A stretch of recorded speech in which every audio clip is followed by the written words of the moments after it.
കാറ്റും കട്ടനും ഇന്ന് കുറച്ച് വെറൈറ്റിയാണ്. കാരണം രണ്ടാണ്. ഒന്ന്, എന്നത്തെയും പോലെ വ്യത്യസ്തമായ രുചി. രണ്ടാമത്തേത് ഈ ഭക്ഷണ വിഭവം കിട്ടുന്ന സ്പോട്ട്. രണ്ടാമത്തേതായിരിക്കും കൂടുതൽ സ്പെഷ്യൽ എന്നാണ് തോന്നുന്നത്. സസ്പെൻസ് ആക്കുന്നില്ല, കഴിച്ചു വരാം ശബരിമലയിലെ മുത്തുജിയുടെ കൊത്തുപൊറോട്ട. ശബരിമലയിലെത്തിയപ്പോൾ എന്ത് വെറൈറ്റിയായി കഴിക്കുമെന്ന് അന്വേഷിച്ചപ്പോഴാണ് ഒരു വെറൈറ്റി ഐറ്റം കണ്ണിൽപ്പെട്ടത്. മുത്തുജിയുടെ കൊത്തു പൊറോട്ട.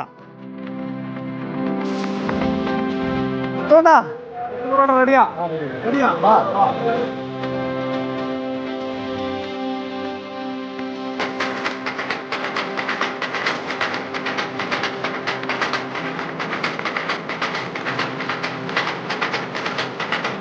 1989 മുതൽ മുത്തുവിൻ്റെ കൊത്തു പൊറോട്ടയും ശബരിമലയിലുണ്ട്.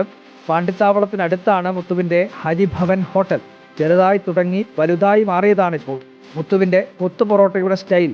അതൊരു ശബരിമല സ്റ്റൈലാണ്.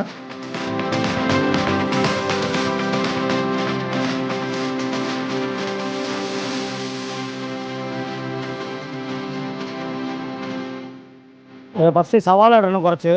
പിന്നെ നമ്മൾ എത്ര കൊത്തു പൊറോട്ട ഇടണം അതിനനുസരിച്ച് സവാള, തക്കാളി, പച്ചമുളക്, മല്ലിപ്പൊടി, മുളക് പൊടി, മട്ടൺ മസാല, ഗരം മസാല, ഇത് ഇത്തരം പൊടി ചേർക്കണം. പിന്നെ തക്കാളി ഇതൊക്കെ ഇട്ടിട്ട് പിന്നെ ലാസ്റ്റ് കുറുമ വെച്ചിരിക്കുക.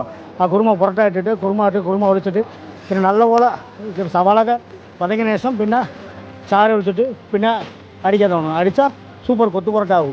ശബരിമലയിലെ ഇത് വെറൈറ്റി ഐറ്റം. അതെ വെജ് കൊത്തു പൊറോട്ട. ഇത് ഇങ്ങനെ വെജ് കൊത്തു പൊറോട്ട ഇതുപോലെ கொஞ்சம் നല്ല ഫേമസ്.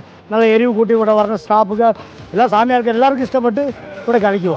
ഫേമസാ മുത്തുജിയുടെ കൊത്തു പൊറോട്ട. അതെ മുത്തു. അതുകൊണ്ടില്ല എല്ലാവർക്കും നല്ല ഫുഡ് നല്ല രീതിയിൽ കൊടുക്കുക. അതുകൊണ്ട് എല്ലാവരും നമ്മളെ ലൈക്ക് ചെയ്തതുകൊണ്ട് നല്ല ഫുഡ്. ഓക്കെ.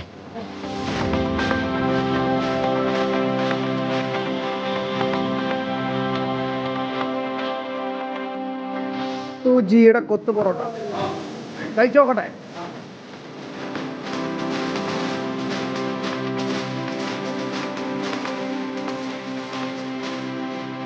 ഒരു വെറൈറ്റി ഫുഡ് ഐറ്റമാണ്. നല്ല എരിവുണ്ട്. ഒരു വെറൈറ്റി ഐറ്റമാണ്. ആന്ധ്രയിലൊക്കെ ഈ തരത്തിലുള്ള ഫുഡ് ഉണ്ടെന്നാണ് പറഞ്ഞത്. പക്ഷേ ശബരിമലയിൽ എത്തുന്നവർക്ക് ഒരു വെറൈറ്റിയായി ഇതൊന്ന് ട്രൈ ചെയ്ത് നോക്കാവുന്നതാണ്.